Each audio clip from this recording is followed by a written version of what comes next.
Welcome to BRK news. So జనరల్గా diabetes sugar వ్యాధి చాలా మందిని ఇబ్బంది పెడుతున్న ప్రాబ్లం. అయితే వీరికి డిన్నర్ ఖచ్చితంగా ఆహార నియమాలు పాటించాలి. డిన్నర్లో ఖచ్చితంగా ఇలాంటి ఆహారాలు తీసుకోవాలని చెప్తూ ఉంటారు. సో నైట్ డిన్నర్లో ఎలాంటి ఆహారాలు తీసుకుంటే షుగర్ అనేది కంట్రోల్లో ఉంటుంది, పూర్తి వివరాలు తెలుసుకుందాం. మనతో పాటు ఉన్నారు ప్రముఖ యోగా అండ్ డైట్ గురు ఓం ప్రకాష్ స్వర్ణ గారు. సార్ నమస్తే. సార్ మీ దగ్గరికి చాలా మంది వస్తూ ఉంటారు కదా ఈ డయాబెటీస్ రివర్సల్ గురించి. అయితే ఈ డయాబెటీస్ ఉన్న వాళ్ళు ఖచ్చితంగా ఆహార నియమాలు పాటించాలి. ఇక వీరు నైట్ తీసుకునే డిన్నర్ లో మాత్రం కొన్ని రకాల ఆహారాలు అవాయిడ్ చేయాలి, కొన్ని పదార్థాలు తీసుకుంటే కనుక షుగర్ కంట్రోల్లో ఉంటుందంటారు. ఎలా చెప్తారు సార్ దాన్ని? అంటే బేసిక్ గా నైట్ అనే కాదు, టోటల్ డైట్ మీద focus right from morning when they wake up. అంటే బేసిక్ గా ఈ డయాబెటీస్ ఉన్న వాళ్ళు, అంటే ఎస్పెషల్లీ డయాబెటీస్ టైప్ 2 ఉన్న వాళ్ళు ఏమవుతుందంటే వాళ్ళ యొక్క ప్యాంక్రియాటిక్ గ్లాండ్ యొక్క ఫంక్షన్ పడిపోతుంది. అంటే ఇన్సులిన్ ప్రొడక్షన్ అనేది తగ్గిపోతుంది. రైట్, అది మరీ పడిపోయినప్పుడు మళ్ళీ బయట నుంచి ఇన్సులిన్ ఇచ్చుకోవాలి. ఆ స్టేజ్ రాకముందు మనం తీసుకోవాల్సిన జాగ్రత్తలు ఏంటంటే, ఇప్పుడు మామూలుగా ఏంటంటే 1.5 hour అంటే పోస్ట్ లంచ్ టెస్ట్ చేస్తారు. వాళ్ళకి ఏం చెప్తారంటే, మీరు తిన్న తర్వాత చెయ్యి కడుక్కొని 90 minutes మా దగ్గరికి వచ్చేసేయండి, లేదా 90 minutes మేము మీ దగ్గరికి వచ్చేసి శాంపుల్ తీసుకుంటాం అంటారు. సో దాని వెనక లాజిక్ ఏంటంటే, ఎగ్జాక్ట్ ఆ 90 minutes ఆ తిన్న ఫుడ్ షుగర్ కింద కన్వర్ట్ అయ్యి బ్లడ్లోకి కలిసిపోతుంది అనమాట. ఓకే, సో అప్పుడే వాళ్ళు ఆ షుగర్ టెస్ట్ చేస్తారు. సో దీనికి అన్నిటికంటే బెస్ట్ రెమెడీ ఏంటంటే, అలా డిలే అయ్యే ఫుడ్ ఏదైతే ఉందో, అంటే ఆ 90 minutes కాకుండా అది ఇంకా స్లోగా 4 hours, 5 hours, 3 hours, 6 hours ఇలా డిలే అయ్యేటటువంటి ఫుడ్ కనుక తీసుకున్నట్లయితే అప్పుడు ఏమవుతుందంటే మీ ప్యాంక్రియాటిక్ గ్లాండ్ మీద లోడ్ అనేది తగ్గుతుంది. ఓకే, రైట్, అలా లోడ్ తగ్గడం వల్ల దాని సర్వీస్ పెరుగుతుంది అనమాట. రైట్, సో ఇది డైట్ చేస్తూ దాంతో పాటుగా ఆసనాస్, అంటే మనకు కొన్ని పర్టికులర్ ఆసనాస్ ఉంటాయి. ఫర్ ఎగ్జాంపుల్ మీరు శశాంకాసనం వేస్తారనుకోండి, శశాంకాసనం వేస్తే ఏమవుతుందంటే ఎగ్జాక్ట్గా శశాంకాసనం కానీ మండుకాసనం కానీ వేస్తే ఎగ్జాక్ట్గా ఆ ప్యాంక్రియాటిక్ గ్లాండ్ మీద ప్రెషర్ పడుతుంది, దాన్ని యాక్టివేట్ చేస్తుంది అనమాట. అంటే దాని యొక్క ఇన్సులిన్ సెన్సిటివిటీని తగ్గిస్తుంది, ఇన్సులిన్ ప్రొడక్షన్ని పెంచుతుంది అనమాట. సో దీనికి ఫర్ ఎగ్జాంపుల్ మీరు ఈ సమ్మర్ వచ్చేసింది, సమ్మర్లో బెస్ట్ బ్రేక్ఫాస్ట్ ఏంటో ఎక్స్పెక్ట్ చేయండి మీరు. సమ్మర్లో best breakfast especially for diabetic, రాగి జావ. అది కంప్లీట్ గా మెటాలిక్ టేస్ట్ ఉంటుంది. ఒకవేళ మీకు అది డైరెక్ట్ గా కనుక నచ్చకపోతే దాంట్లో కొంచెం జొన్నపిండి వేసుకోవచ్చు.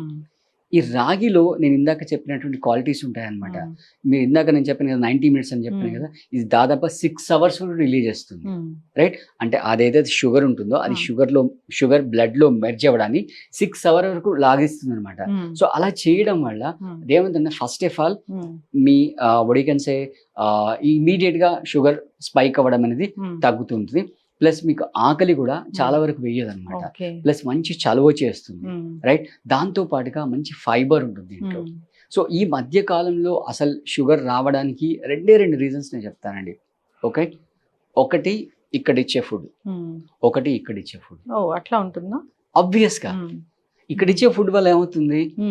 స్ట్రెస్. ఎగ్జాక్ట్లీ ఇక్కడ ఇచ్చే ఫుడ్ వల్ల స్ట్రెస్ పెరుగుతుంది. అంటే మీరు ఇంకా విచిత్రపోతారు. ఇప్పుడు జరుగుతున్న పరిస్థితి అంటే నా క్లయింట్స్ వస్తుంటారు కదా, ఆ టీవీ సీరియల్లో ఏదో గొడవ పడితే దానికి వీళ్ళు స్ట్రెస్ అవుతారు. అయ్యో సార్, మీరు టీవీ సీరియల్ అన్నారు, నేను ఆ మధ్య ఒక న్యూస్ చూసాను. అంటే అది చాలా మనసుకి ఎంత బాధ కలిగించిందంటే, నేను ఇప్పటికీ ఎవరైనా ఇలాంటి వాళ్ళు పెద్ద పెద్ద వ్యక్తులు కలిస్తే నేను డిస్కస్ చేస్తూ ఉంటా. అంటే అది దాన్ని మనసులోంచి పోగొట్టుకోలేకపోతున్నా. అదేంటంటే ఒక తల్లి యుఎస్లో ఒక 14 months బేబీని ఇంట్లో వదిలేసి వెకేషన్ కోసం బయటికి వెళ్ళారు. వచ్చేసరికి బేబీ డిహైడ్రేట్ అయి చనిపోయారు అనేది. అది ఎంత బాధ కలిగించిందంటే నిజంగా నేను ఇప్పటికీ మర్చిపోలేనా. అది ఎట్లా మర్చిపోతానా అనే ఫీలింగ్ అనేది ఉంది. ఆ స్ట్రెస్ అనేది చాలా ఫీల్ అవుతున్నా. చాలా అంటే ఈవెన్ ఇప్పుడు నా క్లయింట్స్ లో నేను అబ్జర్వ్ చేస్తుంటా కదా, ఒక పెద్ద ఆవిడ ఉన్నారు నా దగ్గర, 56 years ఏజ్. వాళ్ళ కూతురు US లో ఉంటారు. ఆవిడ ప్రతిరోజు ఫోన్ చేస్తుంది. ఆవిడ కోసం వీడు రాత్రి 11 వరకు మెలుకుంటుంది. నేను చెప్పా, ప్రతిరోజు వద్దమ్మా, ఒక వీకెండ్ పెట్టుకోండి, ఓ వీకెండ్ జూమ్ కాల్ పెట్టుకోండి, ఓ 2-3 hours మాట్లాడండి తనకి తీరా. రోజు ఎందుకు టెన్షన్ చెప్పండి? ఆ టైం జోన్స్ అవన్నీ, ఆల్రెడీ ఆమె వర్కింగ్, అక్కడ వర్క్ ప్రెషర్, ఇంటికి వచ్చాక పడుకోదు, మళ్ళీ పొద్దున్న లేసి నా క్లాస్ అటెండ్ అవ్వాలి, ఇన్ని టెన్షన్లు. సో అందుకే చెప్పాను కదా, ఇక్కడ ఇచ్చే ఫుడ్, ఇక్కడ ఇచ్చే ఫుడ్, ఈ రెండే. అంటే ఇప్పుడు వస్తున్న సమాజంలో ఎవరికైనా కూడా స్ట్రెస్ రావడానికి, అంటే అది ప్రొఫెషనల్ ఫ్రంట్ లో కానివ్వండి, పర్సనల్ ఫ్రంట్ లో, మీలాంటి వర్క్ చేసే వాళ్ళు ఉంటారు, మీరు అటు ఫ్యామిలీ చూసుకోవాలి, ఇటు ఇక్కడ వర్క్ చూసుకోవాలి, రెండింటి మధ్య మీరు శాండ్విచ్ అయిపోతారు. Grilled sandwich. సో ఈ ఫుడ్ ప్లస్ ఈ ఫుడ్, అంటే ఆ స్ట్రెస్ లో కూడా, అంటే జనరల్ గా మనకి సంబంధం లేని విషయాలు స్ట్రెస్ తీసుకుంటారు. మ్మ్. అసలు మనకి ఏమి సంబంధం లేదు, అవును. దానివల్ల మనకి ఒరిగేదే ఉండదు, మ్మ్. నష్టమే ఉండదు, మ్మ్. అయినా స్ట్రెస్ తీసుకుంటారు. మ్మ్. ఆ స్ట్రెస్ వల్ల ప్యాంక్రియాటిక్ గ్లాండ్ యొక్క ఫంక్షన్ తగ్గిపోతుంది. మ్మ్. సెకండ్ వచ్చేసి ఫుడ్. మ్మ్. సో ఇందాక నేను చెప్పాను కదా, ఏది పడితే అది ఎలా మ్మ్. పడితే అది తినడం వల్ల ఆ ప్యాంక్రియాటిక్ గ్లాండ్ అనేది మొత్తం శాండ్విచ్ అయిపోయి నాశనం అయిపోతుంది. మ్మ్. సో బెస్ట్ రెమెడీ ఏంటంటే ఒక 16 hours ఇంటర్మీడియట్ ఫాస్టింగ్ చేయాలి. మ్మ్. బట్ మళ్ళీ మన వ్యూవర్స్కి చెప్తున్నాను, ఇది జనరల్గా చెప్తున్నాను, అది మళ్ళీ ఇండివిజువల్గా టైలర్ మేడ్గా మీరు ఎలా అనేది ఒక మంచి ఎక్స్పర్ట్ గైడెన్స్లో మాత్రమే స్టార్ట్ చేయాలి. మ్మ్. అంటే ఒక గ్యాప్ ఇవ్వడం వల్ల ఏమవుతుందంటే అది రిపేర్ అవడానికి టైం దొరుకుతుంది. మ్మ్. ఇప్పుడు ఫర్ ఎగ్జాంపుల్ మీరు బస్సులో ట్రావెల్ చేస్తున్నారు, మ్మ్. ఆ ఊరు బయట ఎక్కడో దాబా లేపాడు 11కి, మళ్ళీ అప్పుడు కోటా లాగిచ్చేస్తారు. మ్మ్. అసలు రెస్ట్ ఎక్కడ ఉంది? అవును. రైట్. సో ఒక సఫిషియంట్ గ్యాప్ కనుక ఇచ్చినట్లయితే మ్మ్. టోటల్ ఇంటెస్టైన్కి, టోటల్ Hmm. డైజెస్టివ్ సిస్టమ్కి కొంచెం గ్యాప్ దొరుకుతుంది. మ్మ్. ఆ గ్యాప్ దొరకడం వల్ల అది రిపేర్ అవుతుంది. మ్మ్. రైట్. సో మళ్ళీ పొద్దున కొన్ని fresh juices, hmm. For example sugar ఉన్న వాళ్ళు ఈ కాకరకాయ జ్యూస్ ఉంటుంది, మ్మ్.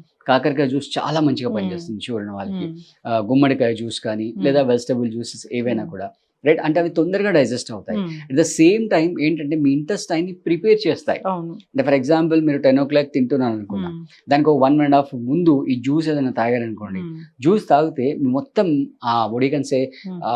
మన పూర్వకాలంలో కట్టెల మీద వండుకునేవాళ్ళు. మ్మ్. ఆ కట్టెల్ని ప్రిపేర్ చేసేవాళ్ళు, ఒక Hmm. 1/2 hour 1 hour ముందు ప్రిపేర్ చేసేవాళ్ళు మ్మ్. ఫుడ్ ప్రిపేర్ చేయడానికి. మ్మ్. అలా మొత్తం ప్రిపేర్ అవుతుంది అనమాట. Yes. అలా. సో మెయిన్గా ఈ మైదా ఐటమ్స్, Hmm. ఈ సెమీ కుక్డ్ ఫుడ్, మ్మ్. ప్రిజర్వేటివ్ ఫుడ్ ఇవన్నీ కాకుండా మ్మ్. వీలైనంత వరకు ఆ ఒక పూట కూడా మీరు వండిన ఫుడ్ ఏది తింటారో అది కూడా ఫ్రెష్గా తినేసేయండి. మ్మ్. అంటే వండిన with in 1/2 hour 1 hourలో hmm. At least కనీసం ఆ డేలో నన్ను తినేసేయండి. మ్మ్. మళ్ళీ దాన్ని ఫ్రిడ్జ్లో పెట్టి వెస్ట్రన్ కల్చర్ లాగా మ్మ్. రేపు ఎల్లుండి Monday Tuesday total week Ah. సరిపడా కోటాలు కాకుండా, ఆ. రైట్, అంటే ఆ ఫుడ్లు ఫ్రిడ్జ్లో పెట్టడం వల్ల దాని క్వాలిటీస్ అని పోతాయి. మ్మ్. ఫర్ ఎగ్జాంపుల్ రైస్, అసలు రైస్ ఫ్రిడ్జ్లో పెట్టకూడదు, అవును. పొటాటో ఫ్రిడ్జ్లో పెట్టకూడదు, మ్మ్. ఇవన్నీ కంప్లీట్గా వ్యతిరేకంగా మేమైతే చేస్తున్నాయి. పొటాటో కుక్ చేసి తర్వాత కూడా ఫ్రిడ్జ్ లో పెడతాం సార్. ఇంకా ఫ్రెంచ్ ఫ్రైస్ ఉంది, దాన్ని అయితే ఇంకా ఫుల్లీ స్టోర్ చేసి దాని తర్వాత ఎప్పుడు కావాలంటే అప్పుడు మనం ఫ్రై చేసుకుని తింటాం.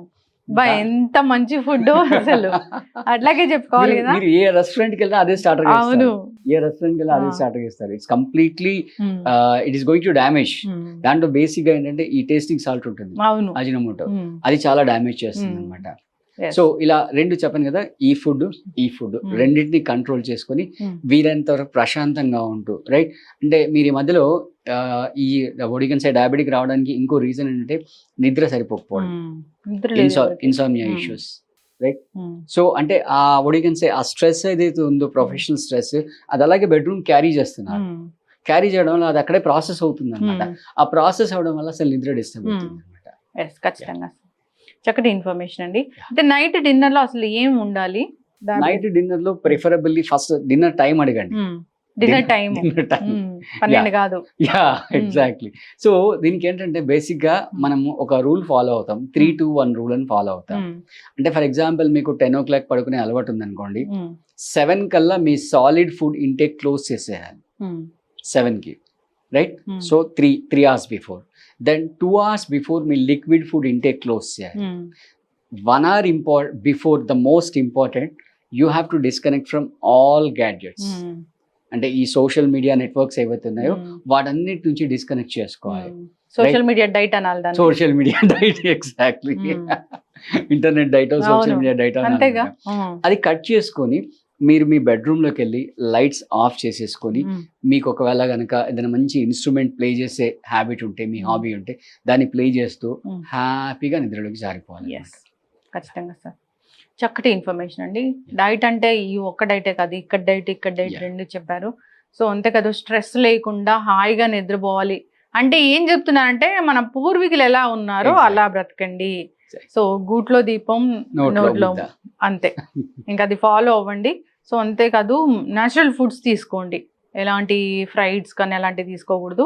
డిన్నర్ మ్యాక్సిమం తొందరగా కంప్లీట్ చేయాలి, న్యాచురల్గా జీవించాలి, ఎక్కువగా అన్నిటి కోసం పరుగులు పెట్టకుండా ఉండాలి. ఇలా ఉంటే డయాబెటీస్ అనేది కంట్రోల్లో ఉంటుంది.